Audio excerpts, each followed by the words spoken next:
Brush teeth ಅನ್ನೋದಕ್ಕೆ ನಾವು ಸಣ್ಣ ಮಗುವಿಂದ ನಾವು ಮಕ್ಳಿಗೆ ಅಭ್ಯಾಸ ಮಾಡ್ಬೇಕು. ಇವಾಗ ತಂದೆ ತಾಯಿ ಆದವರು ನಾವು ಮಕ್ಳಿಗೆ ಹೇಗೆ ಬ್ರಷ್ ಮಾಡ್ಬೇಕು, ನಾವೇ ಶುರುವಿನಲ್ಲಿ ನಾವೇ ಬ್ರಷ್ ಮಾಡ್ಬೇಕು. ಅವರಿಗೆ ಹಲ್ಲೆಲ್ಲ ಬ್ರಷ್ ಮಾಡಿ we have to monitor that how the child is brushing the teeth. ನಾವೇ ಬ್ರಷ್ ಮಾಡಿ ಅವ್ರಿಗೆ ಅಭ್ಯಾಸಕ್ಕೆ ಬೀಳಿಸ್ಬೇಕು. ಇವಾಗ ಹಲ್ಲು ದಿನ ಬೆಳಗ್ಗೆ ರಾತ್ರಿ ಉಜ್ಲೇಬೇಕು ಅನ್ನೋ ಒಂದು ಅಭ್ಯಾಸಕ್ಕೆ ಅದು ಡೆಫಿನೆಟ್ಲಿ ಪೇರೆಂಟ್ಸೇ ಮಾಡ್ಬೇಕು, ಅದು ಬೇರೆ ಯಾರಿಂದನೂ ಸಾಧ್ಯ ಇಲ್ಲ.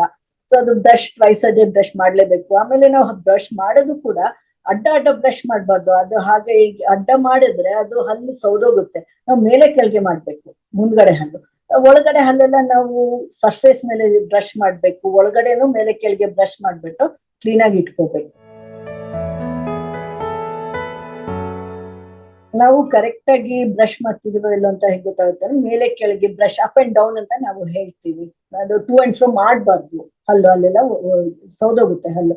ಸೊ ಅಪ್ ಅಂಡ್ ಡೌನ್ ಮಾಡಿ ಅಟ್ಲೀಸ್ಟ್ ಕನಿಷ್ಠ 1.5-2 ನಿಮಿಷ ಬ್ರಷ್ ಮಾಡ್ಲೇಬೇಕು. Where to spend. ನಮ್ಗೆ ಯಾವಾಗ ಬ್ರಷ್ ಕರೆಕ್ಟ್ ಆಗಿ ಆಗಿದೆ ಅಂತ ಗೊತ್ತಾದ್ರೆ ಊಟ ಅದು ಸಿಕ್ಕಾಕೊಂಡಿರೋದು ಅದನ್ನೆಲ್ಲ ಕ್ಲೀನ್ ಮಾಡಿ ಬರೋದು, ಬಾಯಿಂದ ದುರ್ವಾಸನೆ ಯಾವಾಗ ನಿಲ್ಲುತ್ತೋ, ಬ್ರಷ್ ಮಾಡಿದಾಗ ಅಷ್ಟೇ ದುರ್ವಾಸನೆ ಇಲ್ಲ. ಅದೇನಾದ್ರು ಪ್ರಾಬ್ಲಮ್ ಇದ್ರೆ ಮತ್ತೆ ಬಂದೇ ಬರುತ್ತೆ. ಸೊ ಆ ಟೈಮ್ಗೆ ಯಾವಾಗ ನಾವು ಬ್ರಷ್ ಮಾಡೋದ್ ಬರುತ್ತೋ ಕ್ಲೀನ್ ಆಗಿ ಬ್ರಷ್ ಮಾಡಿದೀವಿ ಅಂತ ನಮಗೆ ಗೊತ್ತಾಗುತ್ತೆ.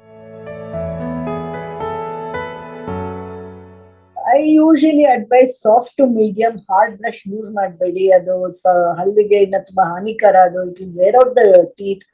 ಸಾಫ್ಟ್ ಟು ಮೀಡಿಯಂ ಬ್ರಷ್ ಸಾಕು, ದಟ್ ಇಸ್ ಸಫಿಶಿಯಂಟ್. 1.5-2.5 ನಿಮಿಷ ಸಾಕು. ತುಂಬಾ ಜಾಸ್ತಿನೂ ಬ್ರಷ್ ಮಾಡೋ ಅವಶ್ಯಕತೆ ಇಲ್ಲ. ಅದು ತುಂಬಾ ಜಾಸ್ತಿ ಅರ್ಜೆಂಟ್ ಅಲ್ಲಿ 10 ಸೆಕೆಂಡ್ 20 ಸೆಕೆಂಡ್ ಅಲ್ಲಿ ಬ್ರಷ್ ಮಾಡೋದ್ರಲ್ಲೂ ಏನು ಪ್ರಯೋಜನ ಇಲ್ಲ.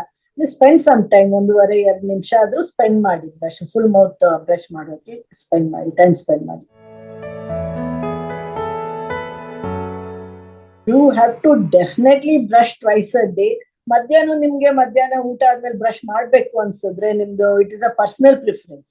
But twice a day is definitely advisable. Brush ಅದೇ. ಆಮೇಲೆ once in 3 months the moment bristle start fraying ಎಲ್ಲ ಆ ಕಡೆ ಈ ಕಡೆ ಹೋಗಕ್ ಶುರುವಾಯ್ತು ಅಂದ್ರೆ then you have to change.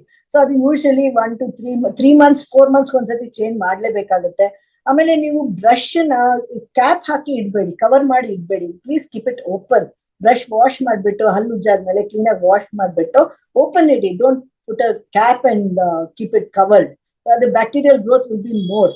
ಆಮೇಲೆ ಮಕ್ಕಳಲ್ಲಿ ನಾವು ತಂದೆ ತಾಯಿರು ಯೂಸ್ ಮಾಡೋದು ಫಿಂಗರ್ ಬ್ರಷ್ ಅಂತ ಬರುತ್ತೆ ಮಕ್ಳಿಗೆ.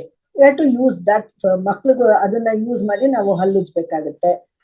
ಆಮೇಲೆ 3-4 months ಒಂದ್ಸತಿ ಚೇಂಜ್ ಮಾಡ್ಲೇಬೇಕಾಗುತ್ತೆ. ಆಮೇಲೆ ಒಬ್ರುದೊಬ್ರು ದಯವಿಟ್ಟು ಎಕ್ಸ್ಚೇಂಜ್ ಮಾಡ್ಕೊಂಡು ಯೂಸ್ ಮಾಡಕ್ ಹೋಗ್ಬೇಡಿ. ಬ್ರಷ್ ತುಂಬಾ ಕ್ಲೋಸ್ ಫ್ರೆಂಡ್ಸ್ ಅಥವಾ ಒಂದೇ ಮನೇಲಿ ಇರ್ತೀವಿ, ನನ್ ಬ್ರಷ್ ಏನೋ ಸಿಕ್ಲಿಲ್ಲ ಅಂದ್ಬಿಟ್ಟು ಬೇರೆಯವ್ರ ಬ್ರಷ್ ತಗೊಂಡು ಯೂಸ್ ಮಾಡೋದು ದಯವಿಟ್ಟು ಅದನ್ನ ಅವಾಯ್ಡ್ ಮಾಡಿ. ಅದು ಒಂದ್ ದಿವಸ ಬ್ರಷ್ ಮಾಡ್ಲಿಲ್ಲ ಅಂದ್ರೂ ಕ್ಲೀನ್ ಆಗಿ ನೀವು ಕೈಯಲ್ಲೇ ಹಲ್ಲು ಉಜ್ಜಿ ಪರವಾಗಿಲ್ಲ, ಬ್ರಷ್ ಮಾಡ್ಕೊಳ್ಳಿ, ಚೆನ್ನಾಗಿ ಬಾಯಿ ಮುಕ್ಕಳಿಸ್ಕೊಳ್ಳಿ. ಬಟ್ ದಯವಿಟ್ಟು ಒಬ್ರುದೊಬ್ರು ಎಕ್ಸ್ಚೇಂಜ್ ಮಾಡ್ಕೊಂಡು ಹಲ್ಲು ಬ್ರಷ್ ನ ಯೂಸ್ ಮಾಡಕ್ ಹೋಗ್ಬೇಡಿ.